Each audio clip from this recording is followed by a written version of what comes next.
Bueno, gracias a nuestro buen Dios por este tiempo de adoración tan especial en el Día del Señor que nos permite, agradecidos por la vida que nos da.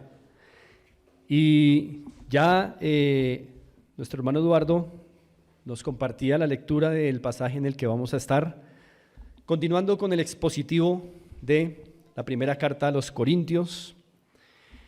Y hoy quiero continuar con el tema de los dones espirituales que el pastor Engelbert ya inició, tratando hoy un tema que está resumido en el título que aparece allí: individualidad e individualismo. Haremos bien en ir pensando en las diferencias que existen entre la individualidad y el individualismo, y la razón por la cual lo he titulado así es que son términos que son modernos, contemporáneos, pero que nos ayudan a pensar en conceptos que ya aparecen en la primera carta a los Corintios. Son dos perspectivas, hermanos, totalmente opuestas respecto a cómo entendemos y ejercemos los dones en la iglesia. Son dos perspectivas opuestas, y no solamente dos perspectivas opuestas, sino que son las únicas dos posibilidades que hay en la manera en que entendemos y ejercemos los dones. Es decir, que como miembros del cuerpo de Cristo, o estamos entendiendo los dones con el enfoque de la individualidad, o los estamos entendiendo con el enfoque del individualismo. No hay una tercera opción. Y quiero que hoy podamos ver a la luz de Corintios, en el párrafo que hemos leído, esas dos perspectivas y ver cómo podemos, hermanos, como iglesia, honrar adecuadamente al Señor. Quiero que vayamos a un pasaje en Efesios capítulo 4. Capítulo 4. Versículo 3, dice así: solícitos en guardar la unidad del Espíritu en el vínculo de la paz. Solícitos en guardar la unidad del Espíritu en el vínculo de la paz. Este verso nos dice que ¿quién le da la unidad al cuerpo, a la iglesia? ¿El creyente o el Espíritu? El Espíritu es el que provee la unidad. Es lo que también en las anteriores predicaciones del expositivo se nos ha indicado. El Espíritu quiere la unidad del cuerpo a través del uso de los dones. Pero según este versículo, ¿quién es responsable de guardar esa unidad que el Espíritu dio en la iglesia? Los creyentes. El Espíritu Santo da la unidad, esa no la puede dar el creyente, no tenemos tal poder, pero sí el creyente es responsable de guardar la unidad. Entonces el Espíritu Santo da esto, la unidad. Pero cuando un hermano quiere abrir la mano para soltar, ¿qué tiene que hacer el otro? No permitirlo. Nosotros somos responsables de guardar la unidad. Y lo que Corintios nos ha venido enseñando en el capítulo 12 es que los dones fueron dados para guardar la unidad. Los dones sirven para eso en la iglesia, para guardar la unidad. Así que, hermanos, si entendemos correctamente lo que son los dones, ¿para qué sirven? Si los ejercemos adecuadamente, el efecto va a ser que como iglesia nos vamos a unir más. Ahora, quiero recordar dos conceptos importantes. Volvemos a Corintios, 1 Corintios 12. Quiero recordar dos conceptos importantes que se vieron en enseñanzas pasadas. El pastor Engelbert en las enseñanzas pasadas nos ha recordado la definición de un don. Quiero que por favor trate de recordar la definición que se nos dio desde aquí, desde el púlpito. Pero si quieren una clave para recordar la definición que se nos dio, vayan al versículo, ahí en el capítulo 12, 7. Ahí está la clave de la definición de un don como se nos impartió acá. Si ustedes miran el verso 7 dice, pero a cada uno les dada la manifestación del Espíritu para provecho. Ahí está la médula de la definición que se nos dio de don aquí. Recordemos que el pastor Engelbert nos decía que un don es esa operación o esa actividad que el Espíritu da al creyente por la gracia de Dios. El Espíritu, ¿lo anotaron ahí en el verso 7? A cada uno les da la manifestación ¿de quién? Del Espíritu. Entonces, es esa capacidad, es esas operaciones, esas manifestaciones que el Espíritu Santo opera a través de los creyentes. ¿Para qué? ¿Cuál es el propósito? Para que la iglesia sea aprovechada, edificada, para que avance. Eso es la definición de un don. Así que el propósito que cumplen los dones, hermanos, es para provecho, dice el versículo 7, para que la iglesia sea edificada. Y los dones, entonces, finalmente, bien operados, bien entendidos, lo que producen en el cuerpo es unidad. Pero los dones mal entendidos, mal ejercitados, ¿qué van haciendo con la unidad? La fracturan. Por eso es tan importante, hermanos, el tema de los dones. Quiera Dios que permanezcamos un buen tiempo aquí en este tema tan importante. Así que, hermanos, dos propósitos que quiero lograr con esta enseñanza es uno, que reconozcamos como iglesia, que como iglesia local en Fontibón reconozcamos que la forma como asumamos los dones, va a incidir en fortaleza de la unidad de la iglesia o fractura de la unidad de la iglesia. No hay sino estas dos opciones. Como asumamos el tema de los dones, eso va a incidir en o fortalecer la unidad de la iglesia o fracturarla.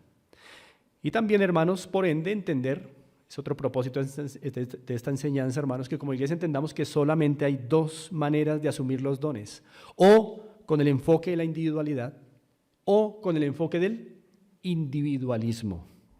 Así que, mis hermanos amados, comencemos a mirar allí lo que Pablo nos dice, lo que le está diciendo a la iglesia de Corinto y lo que el Espíritu Santo también quiere decirnos a nosotros. Pero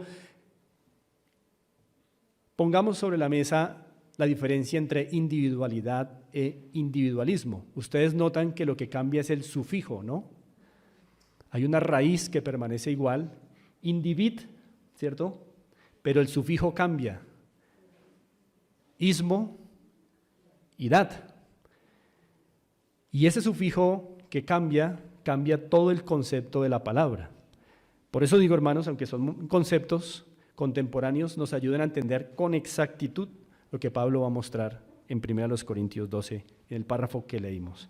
Cuando hablamos de individualismo, ismo, ese sufijo ismo siempre tiene que ver con una ideología, con una doctrina, con una filosofía. La terminación ismo siempre es una ideología. Es una doctrina, una filosofía. Cuando hablamos de individualismo, nos estamos refiriendo a la ideología que afirma que los valores personales o individuales están por encima de todos los valores de los demás. Ese es el individualismo, ismo. Doctrina, filosofía, ideología. Otra vez, individualismo, la ideología, la enseñanza que afirma que los valores personales están por encima de los valores de los demás, de un colectivo.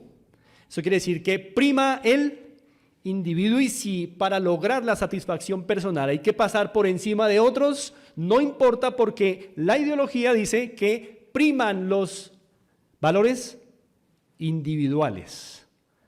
Ese es el individualismo.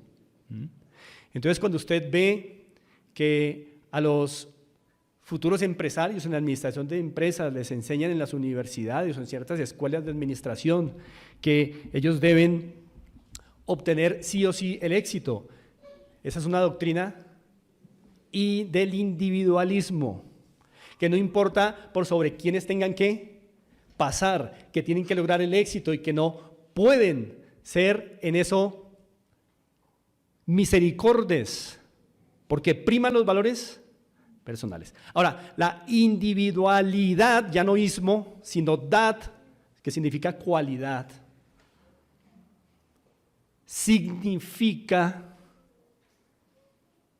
que se reconoce que hay cosas únicas, valores únicos, con el propósito de complementar a otros y de ayudar a otros. ¿Notan cómo cambian los conceptos?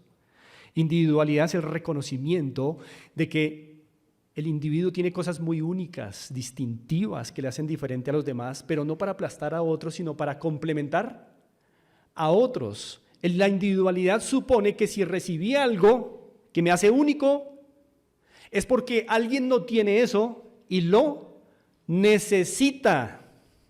Entonces, individualismo e individualidad son dos enfoques totalmente opuestos. Y precisamente lo que Pablo también va a tratar aquí. Ya habiendo establecido esas diferencias, vamos a estarlas recordando a lo largo de esta enseñanza. Vamos a ubicarnos en versos 12 y 13. Y lo primero que quiero que miremos, hermanos, en estos dos versículos es que la unidad de la iglesia se fortalece con la individualidad. La unidad de la iglesia se fortalece con la individualidad. De hecho, lo que vemos en el versículo 2, hermanos, es que la individualidad reconoce la importancia de cada miembro para el cuerpo. La individualidad reconoce la importancia de cada miembro en particular para el cuerpo. Miramos el verso 12. Porque así como el cuerpo es uno y tiene muchos miembros, pero todos los miembros del cuerpo, siendo muchos, son un solo cuerpo, así también Cristo. Noten en el verso 12 cómo esa individualidad reconoce la importancia de cada miembro. Dice que el cuerpo es uno, pero tiene muchos miembros. El punto básico, ¿cuál es, hermanos? Que sin miembros, en plural, no habría cuerpo.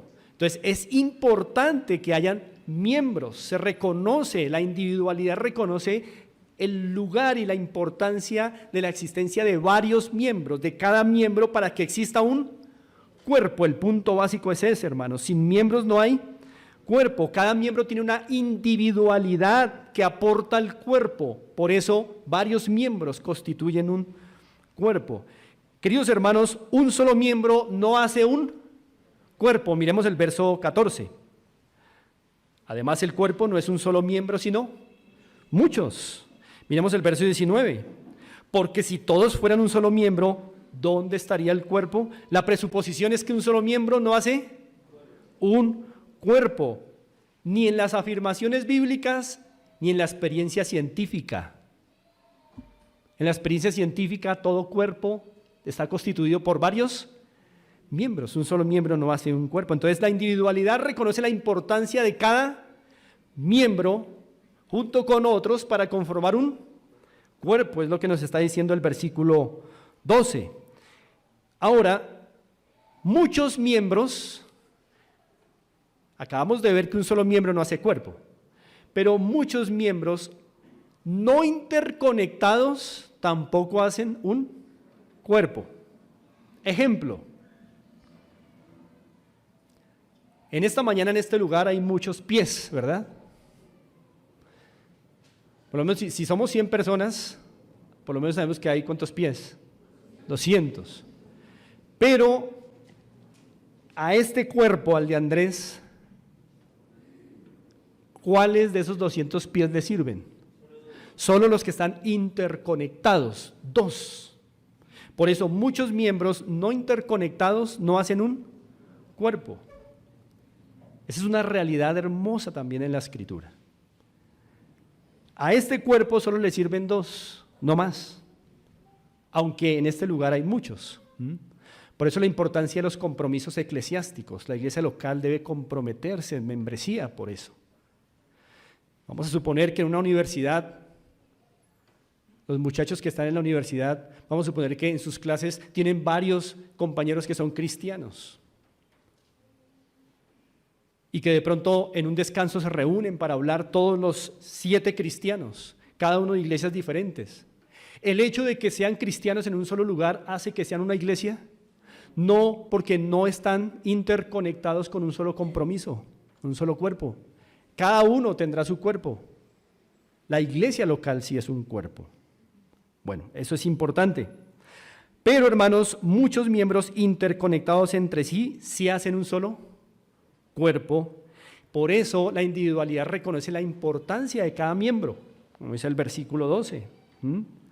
Así que, mis hermanos, muchos miembros interconectados en un solo cuerpo, muchos miembros interconectados en un solo cuerpo, es lo que sugiere la importancia de la individualidad. La individualidad reconoce la importancia de cada miembro en el cuerpo, porque si no existe ese miembro junto con otros, no habría cuerpo. Y eso significa que cada miembro tiene algo que aportar a la generalidad del cuerpo. Así que, hermanos, la individualidad en la iglesia significa que el miembro reconoce que hay algo único en él y ¿qué hace con ello? Lo usa para complementar a los otros miembros. Eso es importante. La individualidad, hermanos, siempre es un ejercicio corporativo. La individualidad siempre es un ejercicio corporativo. ¿En qué sentidos? En que primero yo miro hacia los otros para ver cómo les puedo complementar con aquello con que soy único. Y después miro desde los otros hacia mí para ver cómo ellos, con lo que ellos son únicos, me complementan a mí. Entonces la individualidad siempre será un ejercicio corporativo. La individualidad, reitero, valora mucho el papel del miembro en el cuerpo por el beneficio que hay corporativo.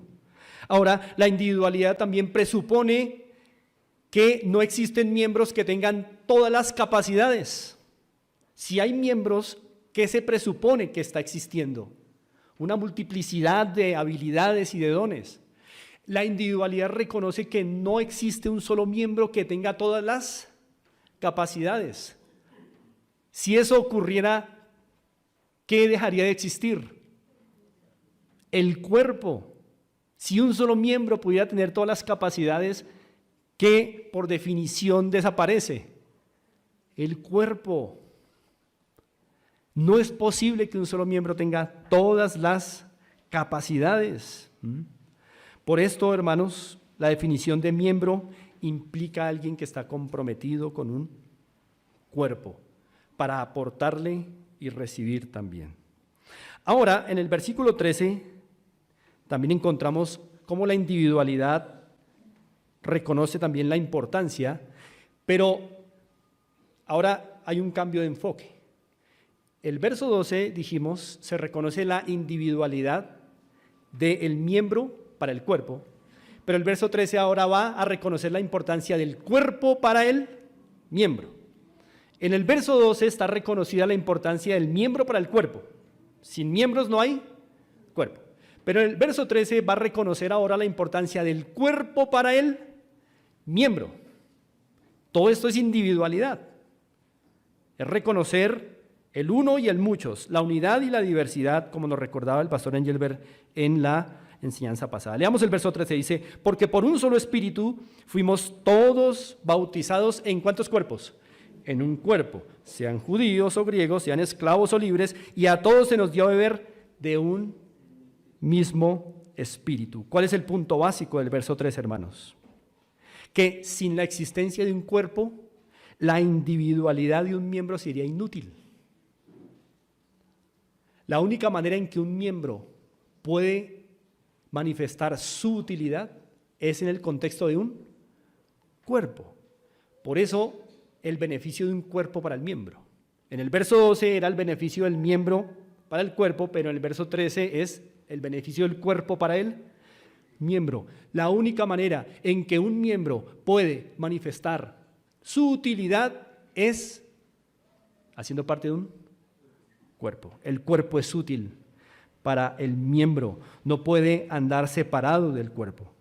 ¿Por qué, hermanos? Porque sin un cuerpo no hay identidad. Miren el verso 13, porque por un solo espíritu fuimos todos, ¿qué? Bautizados en un cuerpo. La palabra bautizar, como ustedes saben, significa sumergir. Y esta es la idea de que a través del Espíritu Santo, cada creyente fue colocado en el cuerpo de Cristo, en la iglesia, parte de un cuerpo. Por eso dice el verso 13, que el Señor, a través del Espíritu, colocó en el cuerpo judíos o griegos, esclavos o libres, personas de diferentes condiciones socioeconómicas, ahora hacen parte de un mismo cuerpo, y cada una con su manifestación del Espíritu, para que haya complementariedad. Si un miembro no hace parte del cuerpo, no puede gozar de la complementariedad, es decir, de darle algo a alguien que necesita y recibir lo que él mismo necesita. Y hermanos, sin un cuerpo, un miembro no recibe irrigación de poder, de virtud del Espíritu. Miren que el verso 13 termina diciendo, y a todos se nos dio a beber de un mismo Espíritu, lo que quiere decir que cuando el Espíritu coloca al miembro en el cuerpo, es el mismo Espíritu que empieza a irrigar. Como la sangre llega a todos los miembros, así el Espíritu empieza a dar de beber a todo miembro. Llega a la uña, llega al dedo, llega a la oreja, llega al ojo, llega a todas partes del cuerpo para que cada miembro cumpla su función corporativa. Un miembro se pierde de eso cuando no hace parte del cuerpo. Entonces la individualidad que reconoce la importancia del miembro en el cuerpo y la importancia del cuerpo para el miembro. Magnífico. Ahora, hermanos, consideremos el verso 14 en adelante, pero quiero que piensen en la siguiente ilustración. Esta ilustración la aprendí yo hace muchos años de un pastor bautista, pero debo confesar que no voy a ser muy fiel a esa ilustración, voy a tener que cambiarlo porque no recuerdo los detalles originales. Pero imagínense ustedes aquí una hermana con el don de servir, que ha hecho una rica torta para compartir con toda la iglesia, porque tiene el don de servicio, ha preparado una deliciosa torta para todos al final del culto y quiere repartirla a todos, porque tiene el don de servicio. Y va llevando su torta por la mitad de la capilla y de repente se encuentra con uno de los cables que coloca Richie y ¡pah!, para el piso. La torta y la hermana van para el piso. Así que surge una necesidad en la iglesia. Surge una apremiante necesidad. Así que acuden los hermanos y viene el que tiene el don de la enseñanza. ¿Qué creen que va a hacer el que tiene el don de la enseñanza con la hermana? Le va a decir, hermana, esto estaba en el decreto de Dios. Miremos qué podemos aprender. Eso es lo que va a hacer alguien que tenga el don de la enseñanza.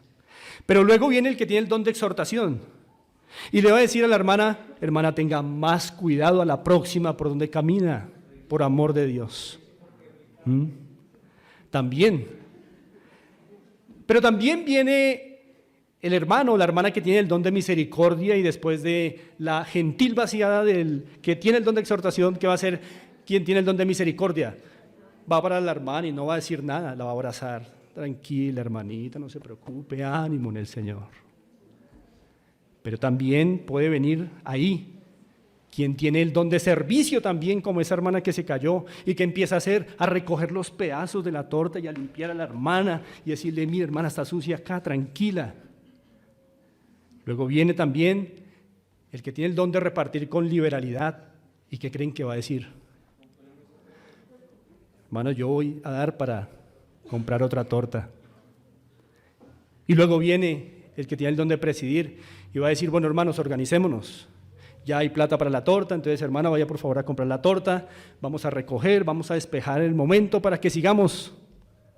Hermanos, eso es la iglesia. Es acudir para suplirnos unos a otros y que todo siga su curso normal para la gloria de Dios. Por eso, a pesar de que acabamos de ver el enfoque de la individualidad, ahora tenemos que ver el enfoque del individualismo y afirmar que la unidad de la iglesia es fracturada por el individualismo. Así como la unidad de la iglesia es mantenida, fortalecida por la individualidad, la unidad de la iglesia también es fracturada por el individualismo, y es lo que Pablo va a empezar a explicar a partir de versos 14 en adelante. Y antes de entrar a considerar estos textos, hermanos, alguien dijo alguna vez que el ADN del pecado, o sea, su núcleo básico, el núcleo básico del pecado se llama el egoísmo. Me gusta lo que dijo ese autor. El ADN del pecado es el egoísmo. Hay una lucha real entre dos reinos, el reino de Dios y el reino del yo. Constantemente, en la mañana, al mediodía, en la tarde, en la noche, constantemente hay una lucha entre el reino de Dios y el reino del yo. Y en la iglesia, por supuesto, ocurre también. Recordemos, hermanos, que el individualismo es esa doctrina o esa ideología que afirma que los valores personales están por encima de todos los demás. Y que si hay que ganar satisfacción pasando por encima de los demás, no importa, esa es la ideología, esa es la doctrina precisamente. Así que, hermanos, Pablo va a exponer en el párrafo que viene a continuación dos tipos de individualismo. Dos tipos de individualismo. Un individualismo que vamos a llamar de inferioridad y otro individualismo que vamos a llamar de superioridad. Dos tipos de individualismo. Individualismo de inferioridad e individualismo de superioridad. O bien el uno o bien el otro fracturan la unidad de la iglesia. O bien el individualismo de inferioridad o bien el individualismo de superioridad. Así que, hermanos, vamos a mirar. En el verso 14 leemos: además, el cuerpo no es un solo miembro, sino muchos. Esta es una introducción que Pablo va a usar para tratar el tema del individualismo. Porque miren el verso 15 y 16. Si dijera el pie, porque no soy mano, no soy del cuerpo, por eso no será del cuerpo. Y si dijera la oreja, porque no soy ojo, no soy del cuerpo, por eso no será del cuerpo. Hermanos, lo que notamos en el verso 15 y 16, mírenlo bien, es a un pie y a una oreja, diciendo: yo no sirvo para nada. Es un pie y una oreja diciendo: yo no sirvo para nada. A lo mejor, si fuera una mano, de pronto sí sería útil, dijo el pie. A lo mejor, si fuera un ojo, sería más relevante en la iglesia, dijo la oreja. Y, hermanos, creo que Pablo sigue usando la metáfora del cuerpo de manera preciosa y contundente para hablar de las realidades de la iglesia de Corinto y las nuestras. En cada miembro hay un pie, hay una oreja, hay una mano, hay un ojo. El problema es que aquí Pablo está denunciando un tipo de individualismo de inferioridad que consiste en una autopercepción. Hermanos, siempre, tengan esto presente, siempre la autopercepción es pecaminosa. La autopercepción es pecaminosa. Porque cuando uno se autopercibe siempre termina en uno de dos polos, o creyéndose más que alguien o creyéndose menos que alguien. La autopercepción es peligrosa, es pecaminosa, es altamente individualista, pertenece al ámbito del individualismo. Por eso una persona que siempre está creyéndose menor que los demás o superior a los demás tiene un problema de autopercepción pecaminosa. Y creo que todos batallamos con eso. Así que debemos reconocer que tenemos problemas. Todos. Siempre en los análisis personales o nos vemos mejores que alguien o peores que alguien. ¿De dónde estamos sacando nuestra identidad? De acá. De acá. De ese lugar del cual la Escritura ha dicho, engañoso es ese lugar. Engañoso.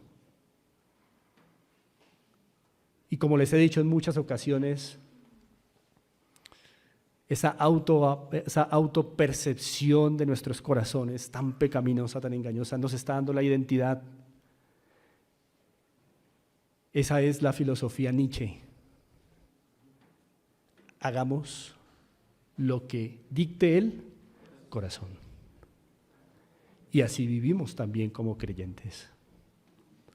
Lo que el corazón nos diga, eso somos. A veces nos creemos, por encima de los demás, que yo sí hago, y es que yo sí soy piadoso, yo sí soy bueno, y yo sí llego temprano, y esos otros no. O a veces yo soy la peor rata, una asquerosa, no soy digno de nada, que los otros sí, que yo no, y el Señor no me dio a mí nada, y a los otros sí. Pero siempre estamos en los dos polos cuando practicamos la autopercepción. Hermanos, la autopercepción es sumamente peligrosa. Nuestra sociedad hoy está viviendo problemas por la autopercepción. Si hoy un hombre de 58 años se autopercibe como una niña de 3 años, no hay problema, así se autopercibe.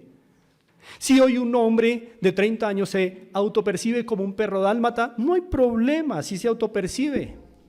Si un hombre se autopercibe como una mujer o si una mujer se autopercibe como un hombre, no hay problema porque así se autopercibe. Y esto se está desorganizando terriblemente por el problema de la autopercepción. ¿Desde cuándo la autopercepción fue la regla de nuestra identidad? Así que, hermanos, la autopercepción de que el don que recibimos no sirve como sirven otros es una forma de individualismo y es pecaminosa. ¿Por qué es pecaminosa? Porque menosprecia la gracia de Dios en mí. ¿Notan? Cuando yo digo mi don, no, quisiera el del hermano. ¿Mi don para qué sirve? Yo quiero ser más visible. No sirvo para nada con este don que el Señor me dio. Estamos menospreciando la gracia de Dios en nosotros. Es pecaminoso. ¿Por qué? Porque miren el verso 11 del capítulo 12. Pero todas estas cosas las hace uno y el mismo Espíritu, repartiendo a cada uno en particular como quien quiere, como Él quiere. Como el Espíritu quiere. Entonces, la autopercepción de inferioridad es una afrenta contra el Espíritu que ha dado como Él quiere. Miren el verso 18. Mas ahora Dios ha colocado los miembros, cada uno de ellos, en el cuerpo como Él quiso. Es una afrenta contra el Padre decir, no sirvo para nada. Otros sí tienen cosas que yo no tengo y quisiera tenerlas. Es una afrenta pecaminosa, una autopercepción pecaminosa contra Dios. Es una afrenta contra Cristo y la unidad de su cuerpo. Así que, hermanos, ¿por qué la autopercepción de inferioridad es individualismo? Porque el concepto personal prima por sobre el concepto de Dios y de la iglesia. Dios diciendo, te di lo que quise. Y uno diciendo, no me importa, no sirvo para nada. Entonces, ¿qué está primando? El concepto personal. Y la iglesia ahí esperando que uno le sirva y uno no, porque no tengo lo que quiero. Eso es individualismo. El concepto personal está primando por encima del concepto de Dios y del de la iglesia, que espera que yo actúe según mi individualidad, no con el individualismo. Así que, hermanos, en lo que acabamos de leer, probablemente el pie y la oreja representan miembros de la iglesia de Corinto que se perciben con dones inservibles. que menosprecian la gracia de Dios en sus vidas al ser un pie y una oreja. Y yo sé que en esta iglesia hay pies y hay orejas. Que porque no son como la mano o como el ojo, se autoperciben inferiores. Y hay algo interesante que está haciendo Pablo aquí, hermanos. Quiero que lo noten. Y quiero que lo noten con Crisóstomo. Crisóstomo fue un padre de la iglesia oriental del siglo IV. Y él notó algo muy interesante que Pablo está haciendo aquí. Y yo lo comparto con ustedes porque lo tomé de él. Y es que él vio en este versículo 15 y en este verso 16 que el pie no se está comparando con el ojo. ¿Con qué se está comparando el pie? Con la mano. El pie no se compara con el ojo, sino con la mano. ¿Por qué? ¿Por qué? La oreja y el ojo están en la cabeza, pero el pie y la mano están fuera de la cabeza. Noten la idea, porque no es algo que le salió de casualidad a Pablo, es el Espíritu Santo aquí. Pero el pie no se compara con el ojo, sino con la mano, o la oreja no se compara con la mano, sino con el ojo. Noten que la oreja se compara con un miembro que está en la misma cabeza. Pero el pie se compara con un miembro no de la cabeza, sino que está fuera de la cabeza. ¿Por qué? Porque tenemos la tendencia a compararnos no con el que está en una clasificación distinta, sino como con el similar, ¿no? El similar. Voy a ponerles un ejemplo. Un hermano que tenga el don de servicio no sentirá envidia del pastor porque recibió esos dotes pastorales o el don de enseñanza. Porque para el hermano que está con el don de servicio verá al pastor en otra categoría. Pero si hay otro hermano que tenga el don de servicio, con ese sí. Y si empieza a hacer cosas más visibles y más bonitas y más impactantes, ahí sí. Por eso es que el pie no se compara con el ojo, sino con la mano. Y la oreja no se compara con la mano. Pero se compara ¿con qué? Con un miembro que está arriba. Porque tenemos la tendencia a compararnos con los que están como en el mismo nivel. Con otros que están en otro nivel, pues ni modo, se escaparon. Pero con los que estamos en un mismo nivel, nos damos duro, nos envidiamos, nos celamos, codiciamos sus dones, en fin. Actitudes muy pecaminosas del individualismo y nos han tocado a todos, sin excepción. Así que, hermanos, en Corinto unos miembros eran inútiles por ese tipo de individualismo e inferioridad. Y es que, hermanos, la autopercepción de inferioridad lleva a la inutilidad.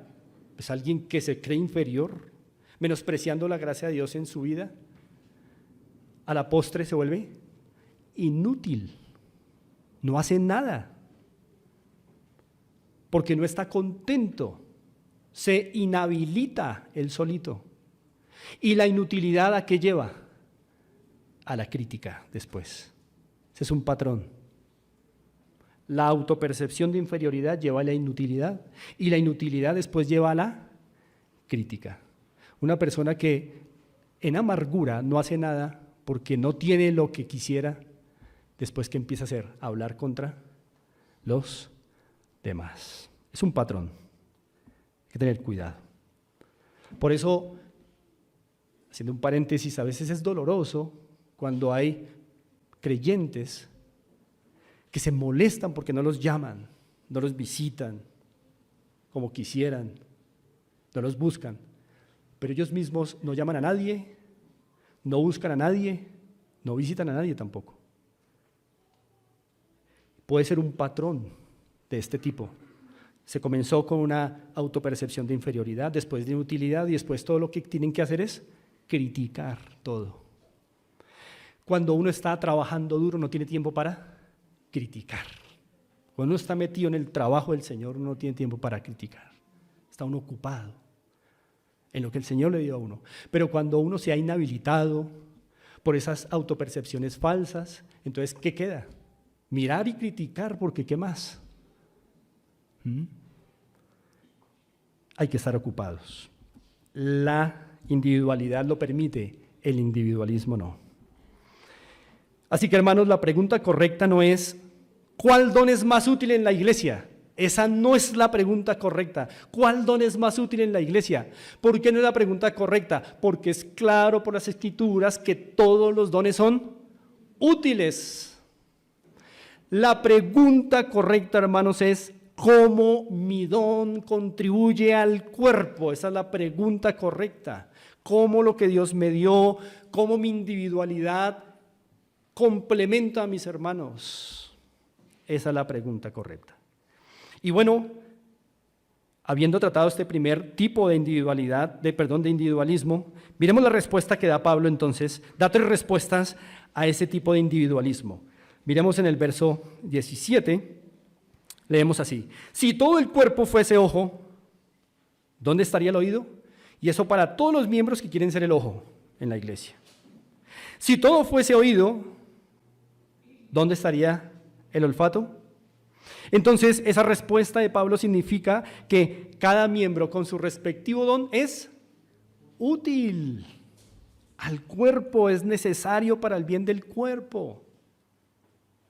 Ustedes cuando van a Jueces y leen algunas de esas batallas que hubo, y también cuando pueden estudiar en la historia las conquistas de grandes imperios, notarán en Jueces y en la historia que los reyes antiguos, cuando capturaban otros reyes, les cortaban el dedo pulgar de las manos y los pulgares de los pies. Dedito gordo. Nadie se va a morir porque le falte un dedito gordo. Pero ¿por qué esto era obligatorio en las conquistas antiguas? Porque los reyes se aseguraban de que una persona sin sus dedos pulgares no empuñaría jamás una espada. Trate de imaginarse cómo es una espada sin este dedo. Es difícil. La puede coger, pero vaya a batallar a ver si puede. Y sin el dedo gordo del pie se reduce el 70% de la velocidad para escapar. Impresionante, un dedito. ¿Cómo es de útil en el cuerpo? ¿Cómo es de útil? Y es lo que Pablo está respondiéndoles a esos hermanos que tienen ese problema de individualismo, de autopercepción, de inferioridad. Todo miembro tiene un don que es útil al cuerpo. Imaginen ustedes, hermanos, una guerra con solo generales. ¿Cómo sería una guerra con solo generales? No hay guerra. O solo soldados sin generales. No hay victoria. Imagínense ustedes un partido con solo delanteros. O con solo porteros. Todo el equipo es solo arqueros. Es imposible ganar. Es imposible avanzar. Imagínense ustedes una empresa con solo jefes, no hay obreros, solo jefes. ¿Avanza? No, terminan peleándose. No se soportarían el uno al otro. O una orquesta con solo directores. No habría algo que escuchar. La segunda respuesta la encontramos en el verso 18. Mas ahora Dios ha colocado los miembros, cada uno de ellos, en el cuerpo como Él quiso. Esto quiere decir, hermanos, que Pablo les está diciendo a esos que tenían una autopercepción de inferioridad que cada miembro debe asumir el plan de Dios para su vida con contentamiento. Cada miembro debe asumir el plan de Dios para su vida con contentamiento. Gracias, Señor, porque lavo los baños para tu gloria. Gracias, Señor, porque arreglo las cosas y limpio el polvo para tu alabanza, porque así me has permitido servirte con este don. O enseñar o lo que sea, hermanos. Es recibir con contentamiento lo que el Señor ha querido, porque Pablo recuerda a estos hermanos que en el cuerpo Dios ha colocado a cada miembro como Él quiso, no como cada uno quisiera, sino como Él quiso. Hermanos, piensen conmigo por un momento en un billete de 100,000 pesos. Piensen conmigo en este momento en un billete de 100,000 pesos. Pregunto, ese billete de 100,000 pesos, ¿por qué vale 100,000? ¿Por qué vale 100,000? ¿Es por el color que le aplicaron que vale 100,000 el color? ¿Es porque el papel de donde se cortó vale 100,000? ¿Es porque los dibujitos que le colocaron son dibujos de 100,000? No, hermanos, el valor es asignado de fuera. Es un valor foráneo, es decir, viene de fuera, es un valor asignado. El billete de 100,000 no vale 100,000 por los dibujos que tiene, ni por el color verde que tiene, ni por el papel. Es un valor asignado foráneamente, de fuera. El creyente no vale por lo que es, por su estatura, por su personalidad, si es casado o soltero. No, su valor es asignado ¿de dónde? De afuera. Es Dios diciendo: hijo, te amo y te asigno este don. Así te quiero ver sirviendo. Y eso es lo que Pablo está respondiendo acá. Dios asigna valores como Él quiere. Y así entonces, como en nuestra billetera nos sirven los billeticos de 1,000, de 50,000 y de 100,000, en la iglesia todos los valores que Dios ha asignado son perfectos, todos. Son valores foráneos, vienen de fuera, son asignaciones externas. Pero obviamente queremos el de 100,000. Obviamente. Es lo que precisamente el Señor quiere hacer aquí: contentamiento. Todo sirve en la iglesia del Señor según el plan de Dios y no el nuestro. Y miremos el verso 19 y el 20. Porque si todos fueran un solo miembro, ¿dónde estaría el cuerpo? Pero ahora son muchos los miembros, pero el cuerpo es uno solo. Así que la tercera respuesta de Pablo es: cada miembro debe reconocer que no existe un miembro con todos los dones. No existe un solo miembro que tenga todos los dones. Y por eso cada uno debe estar contento de lo que ha recibido y usarlo, porque no hay un miembro que tenga todos los dones. Son muchos los miembros, dice Pablo, pero el cuerpo es uno solo. Pero bueno, ese es el individualismo de inferioridad. Ahora, el individualismo de superioridad. Vamos a mirarlo en el versículo 21. Dice así: ni el ojo puede decir a la mano: no te necesito, ni tampoco la cabeza a los pies: no tengo necesidad de vosotros. Noten el cambio de enfoque. Primero era el pie diciéndose a sí mismo, ¿no? Qué mal que no soy una mano. Pero ahora es el ojo diciéndole a otro, no a sí mismo, diciéndole a otro: no te necesito. ¿Notan el cambio de enfoque? Pero otro tipo de individualismo. Un individualismo de superioridad. Mi don es todo suficiente. En esta iglesia no se necesitan muchos, con lo que Dios me dio a mí es suficiente. No os necesito. Hermanos, está la autopercepción de superioridad, en donde el que tiene el don cree que su don es todo suficiente y que no necesita de los demás. ¿Por qué es una autopercepción pecaminosa? Porque menosprecia la gracia de Dios, ya no en su vida, como el de inferioridad, sino menosprecia la gracia de Dios en la vida de otros. El de la inferioridad dice, o más bien menosprecia la gracia de Dios ¿en dónde? en su propia vida, no la aprecia. Pero de la superioridad menosprecia también la gracia de Dios en la vida de otros. Cree que la gracia de Dios ha sido para su vida, pero pobres desgraciados los demás, porque no han recibido la gracia que yo recibí con este don. Se menosprecia la gracia en dos sentidos: inferioridad en mi vida, superioridad en la vida de otros. ¿Y por qué este enfoque es individualista? ¿Por qué pertenece a esa categoría del individualismo? Porque la percepción personal o el concepto personal prevalece por sobre todos los demás.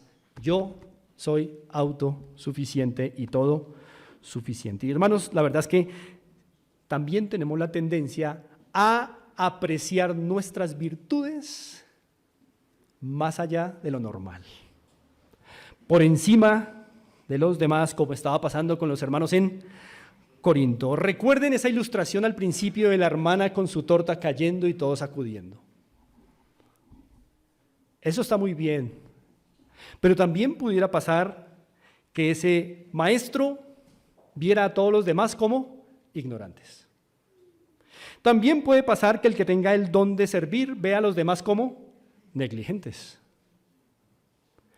Pudiera pasar también que el que exhorta vea a los demás miembros como relajados y laxos. Es la tendencia que el que tiene el don de repartir vea a los demás hermanos como tacaños. El que preside ve a los demás como gente desorganizada. Y el que tiene el don de misericordia ve a todos los demás como despiadados. Porque cada uno tenderá también a ensalzar las virtudes personales. Dios me dio esto y los demás están muy mal, pero yo estoy muy bien. Gracias, Señor. Y se olvida, hermanos, el sentido corporativo. Los dones tienen un sentido corporativo, que no se nos olvide eso. Se cuenta que en alguna ocasión un hombre dejó sobre una mesa un martillo, una puntilla y un cuadro. Los dejó ahí y se fue por un momento. Mientras el hombre se fue, ocurrió lo impensable. El martillo y la puntilla y el cuadro se pusieron a hablar. Y el tema fue: ¿quién de nosotros es mejor? El martillo dio sus argumentos. Aquí yo soy el mejor. ¿Qué haría una puntilla sin un martillo? ¿Qué haría un cuadro si no hay una puntilla clavada por un martillo? La puntilla dijo: no.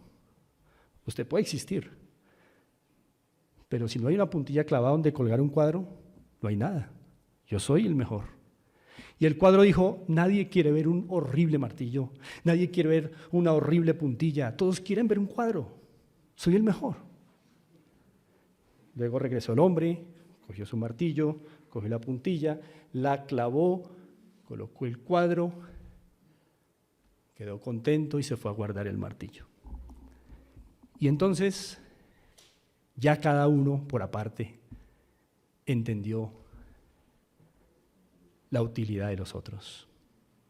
Ya el martillo guardado dijo: ¿cómo se vería mi utilidad si no hubiera una puntilla que clavar y un cuadro que colgara esa puntilla? La puntilla razonó también: sí, nadie quiere ver una puntilla clavada en la pared, pero ¿qué sería este pobre cuadro si no estuviera yo? Mi utilidad se ve aquí. Y el cuadro dijo: todos quieren ver un cuadro, nadie quiere ver un martillo y una puntilla, pero ¿qué sería de mí? ¿Cómo me vería si no hubiese un martillo y una puntilla aquí? Hermanos, ese es el punto. Y se nos ilustraba en la enseñanza anterior también. Lo que Dios nos ha dado no es para pelearnos los unos contra los otros, es para unirnos y hacer un trabajo conjunto. Sí, hay hermanos que tienen dones que no son visibles, como el del cuadro. Pero el cuadro no sería visible si no hubieran hermanos con trabajos invisibles. Ese es el punto.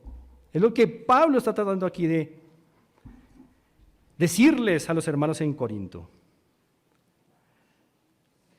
Así que, mis amados hermanos, la respuesta final de Pablo a ese último problema de superioridad, ese individualismo de superioridad, está en los versos 22 en adelante.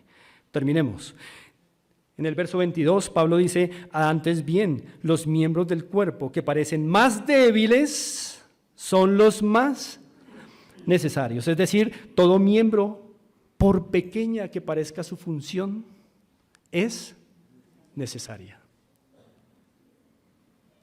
Todo el mundo se impresiona con el pastor, con el maestro, con el que está detrás del púlpito. Nadie se impresiona con el que llega temprano a limpiar. Y la verdad es que, ¿cómo haríamos nosotros para estar aquí, hermanos? Si no hay martillos y puntillas ahí haciendo un trabajo invisible. El que reparte dulces al final. Todos tienen algo que aportar a la unidad del cuerpo. Todos. En el versículo 23 dice Pablo: y aquellos del cuerpo que nos parecen menos que dignos, a estos vestimos más dignamente, y los que en nosotros son menos decorosos se tratan con más decoro. Parece que en el verso 22, cuando Pablo dijo miembros más débiles son los más necesarios, pareciera que Pablo está pensando en el cuerpo físico, en los miembros que están por dentro. El estómago, hígado. Imagínense ustedes esos miembros por fuera. ¿Cómo luciríamos? Mal, se escondieron. Dios los escondió a la vista. Pero hermanos, quite un miembro de esos. A ver si funciona hasta igual. Algunos los quitas y mueres. Pero están tapados, no son para mostrar, son feos. Pero son necesarios. Y parece que en el verso 22 él está pensando en ellos. Pero en el verso 23 parece que está pensando en esos miembros externos, ya no internos, externos, pero que son vergonzosos. Y ustedes saben a qué Pablo se está refiriendo, que cubrimos con más pudor. No todos los miembros son para mostrar. Pero, por ejemplo, el rostro. El rostro no tiene necesidad de ser cubierto, ¿verdad? Y por eso en el verso 24 Pablo dice: porque los que nosotros son más decorosos no tienen necesidad. ¿Quién oculta una cara? Unos ojos. Ahí, totalmente armoniosos con la nariz y la boca. Nadie, no hay necesidad. Pero hay otros miembros que sí es necesario esconder. Y esas respuestas están diciendo de Pablo que la diversidad de dones, hermanos, es con el propósito de fortalecer la unidad y el cuidado mutuo. Verso 25 dice así: para que no haya desavenencia en el cuerpo, toda esta es la conclusión de Pablo, sino que los miembros todos se preocupen los unos por los otros, de manera que si un miembro padece, todos los miembros se duelen con él, y si un miembro recibe honra, todos los miembros con él se gozan, lo cual solamente es posible cuando hemos llegado a un punto de madurez de reconocer dos cosas: uno, que tengo algo que es único y que otros necesitan, y dos, que otros tienen algo que los hace únicos y que yo necesito. Así que, mis amados, a manera de conclusión, animémonos a entender y a usar correctamente los dones con estos propósitos. No busquemos, hermanos, nuestra identidad en autopercepciones, por favor, hermanos, porque yo sé que es una lucha nuestra, continua. El mejor predicador para cada uno de nosotros, ¿quién es? Nosotros. Todos los días tenemos un monólogo con nosotros, desde que nos levantamos: qué quiero, a dónde voy, cómo quiero peinarme hoy. Todo el día estamos hablándonos a nuestras cabezas: me hizo, no me hizo, qué quiero, qué voy a hacer. Todo el día es un monólogo con nosotros mismos.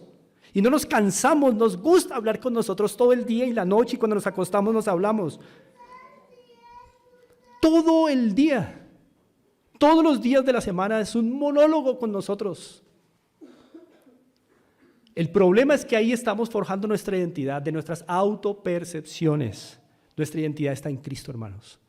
Vive contento con el valor que te asignó el Señor en cuanto al don. Todos valemos lo mismo delante de Dios, pero en lo que tiene que ver con el trabajo de la iglesia, cada uno se le asignó un valor, un don, y hay que vivir contentos con ese valor y con ese don, hay que descubrirlo.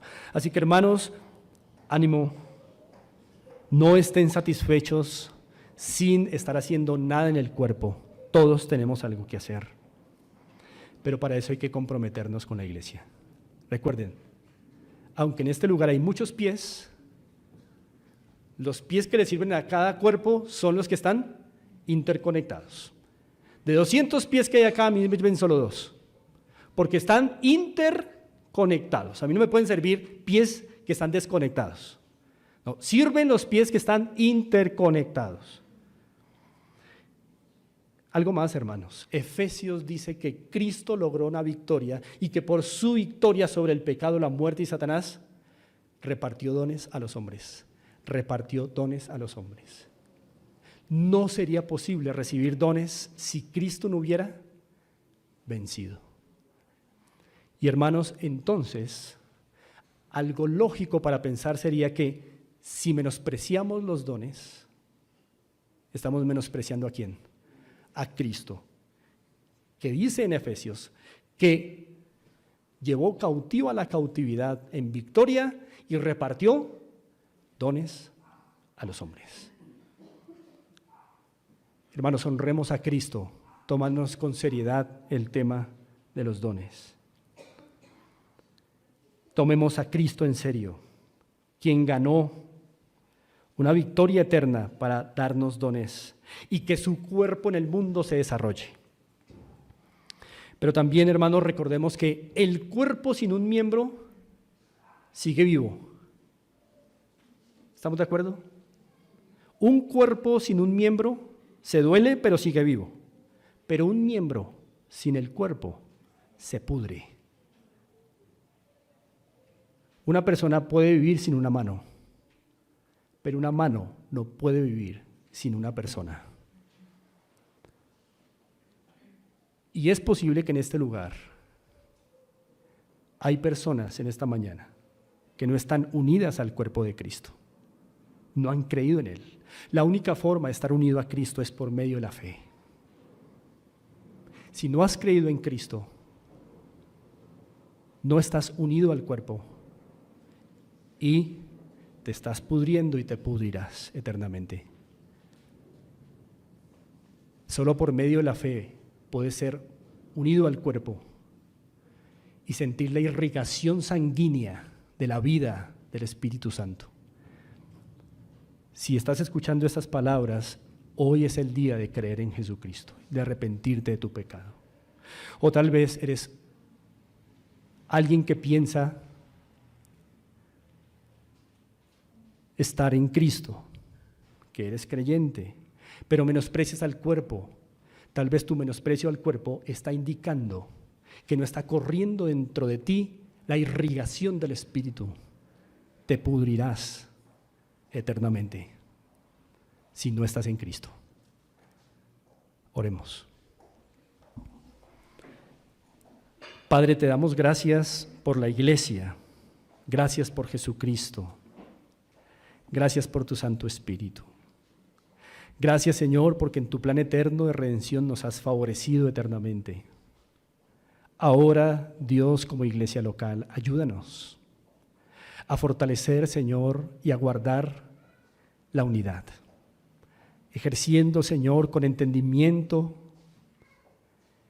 y con aprecio de tu gracia los dones que nos has dado. Te lo pedimos en Cristo Jesús. Amén.